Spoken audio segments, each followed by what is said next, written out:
So I saw the 2025 Running Man yesterday. I will say, it was quite something. The film is a bonkers mess, but somehow manages to be entertaining and engaging throughout the entire runtime.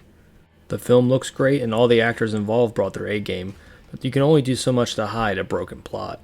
While the premise is simple enough, cause and effect is rarely seen in this film. We do get some in the beginning of the movie though, as Glen Powell's Ben Richards is financially destitute because he got blackballed for standing up for his union workers, and needs to find a way to come up with some money because he has a sick daughter at home and they can't even afford to give her basic medication because they're that broke. So in an act of desperation, he does the unthinkable. He joins the Running Man.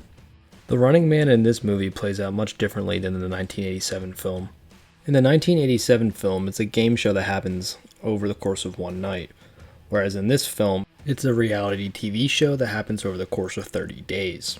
Which feels more in the spirit of The Running Man, as Glen Powell's Ben Richards is literally on the run. This allows for more chaos to ensue as it takes place over the entire country rather than in a controlled arena. However, in doing so, they lose out a lot of the creativity that went into the arenas of the original film, which as a byproduct also caused the hunters to suffer in this film as well, as they've replaced the colorful characters with wacky gimmicks from the 87 film with largely interchangeable hunters with the exception of one whose gimmick is he wears a mask. He's probably the only hunter they gave a gimmick because he's the only hunter they actually care about in this film. And so to make him more memorable, they made everyone else generic as fuck. Which is a shame because the hunters are one of the most interesting and unique aspects of the Running Man. Like Sub-Zero, Buzzsaw, Dynamo, Fireball, and even Captain Freedom were all so iconic in their own right, and in this film the best we get is dude in a mask, and a creepy guy named Frank, and three go who gives a fuck. The film obviously didn't. He's out of line, but he's right. A big reason why the 87 film has a much tighter script is because it takes place in a controlled environment. That's not to say that the 2025 film couldn't have had a tighter script. It absolutely could have with the same premise. However, when you open it up to an open world environment, there's going to be a lot more variables, and the film did not do the best job juggling them. However, I will say, with the exception of the hunters and the host, the characters in this film are a lot more fleshed out than in the 1987 film, particularly Glen Powell's Ben Richard compared to Arnie's. This is not a shot at Arnie, as the dude is a living legend. However, this was not one of his best films, and the script didn't give him much to do. He's kind of a blank slate of a character, very generic good guy, does the right thing because it's the right thing. However, despite the one-noteness of the character in the original film, Arnie was still able to inflect enough of his charm to make the character likable and memorable. And then you're gonna come with me. Well, why should I? Because I'm going to say, please.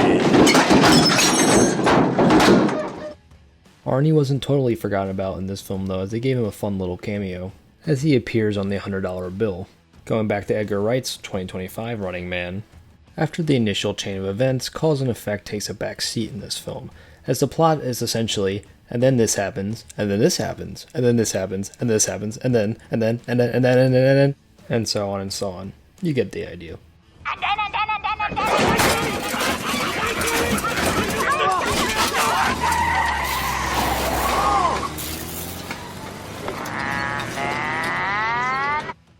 While I had a ton of fun with this film, I will say there was a lot of wasted potential, particularly in the third act, with two major things being Amelia Williams should have been introduced much earlier in the film, as she had great chemistry with Glen Powell, and they should have committed with the ending. You'll see what I mean once you see the film, but they very much wanted to have their cake and eat it too. Ben Richards' Lives should have took a more metaphorical route if you catch my drift. I will say, for as much fun as I had with Edgar Wright's The Running Man, it is a deeply flawed film, which is probably a large part of why it flopped at the box office, as it only hauled in approximately $60 million off of a budget of $110 million. Despite all its problems, I still had a great experience watching it, because this remake, unlike so many others, actually does something different in an interesting way, unlike just telling the same story but worse, as so many other remakes do. Now interested in reading the source material, as I wonder how Stephen King's book compares to the two films and which film is the more faithful adaptation. I would recommend watching both of these films, as I think they're both enjoyable in their own right. However, people are definitely going to have their preferences. Let me know down in the comments which one you like better. If you enjoyed the video, give it a like. If you're interested in seeing more videos like this, Subscribe to my channel so you can stay up to date on all my latest content. This is Iron Mandrill, signing off. Have yourselves an awesome day. Ciao. The running man.